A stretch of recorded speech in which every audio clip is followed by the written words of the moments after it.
وہ یہ ہے، پہلی بات تو یہ ہے کہ انسان کے اوپر جو بھی مصیبت آتی ہے، جو بھی پریشانیاں آتی ہیں، اس کی 3 وجہ بیان کی گئی ہیں۔ 3 ریزنز کے بنیاد پہ یہ پریشانی انسان کے پاس آتی ہے۔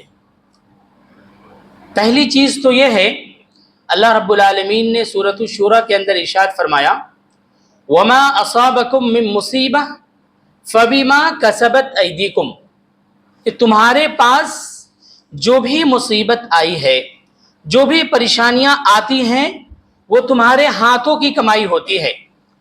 تم کچھ نہ کچھ ایسے اعمال کر بیٹھتے ہو، کچھ غلط اعمال ایسے کر بیٹھتے ہو جس کی وجہ کر اللہ رب العالمین ناراض ہوتا ہے اور تمہیں مصیبت میں گرفتار کر دیتا ہے۔ یہ پہلی وجہ ہے کہ انسان کی اپنے گناہوں کے سبب سے پریشانیاں اور مصیبت آتی ہیں۔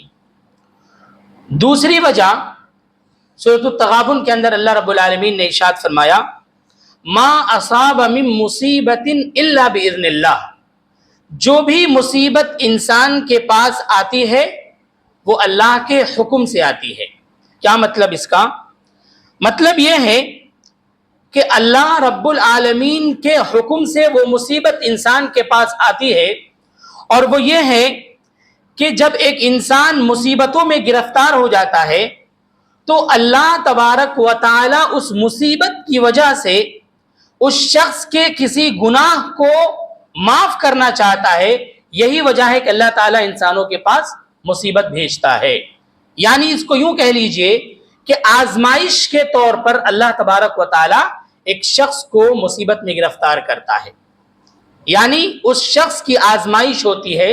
اللہ دیکھنا چاہتا ہے کہ یہ بندہ اس مصیبت کی حالت میں کیا کرتا ہے، اور اگر وہ بندہ مصیبت کی حالت میں اس مصیبت کو پر صبر کرتے ہوئے اور صحیح راستے پر چلتا ہے تو اللہ تبارک و تعالی اس کی وجہ سے اس کے بعض گناہوں کو مٹا دیتا ہے۔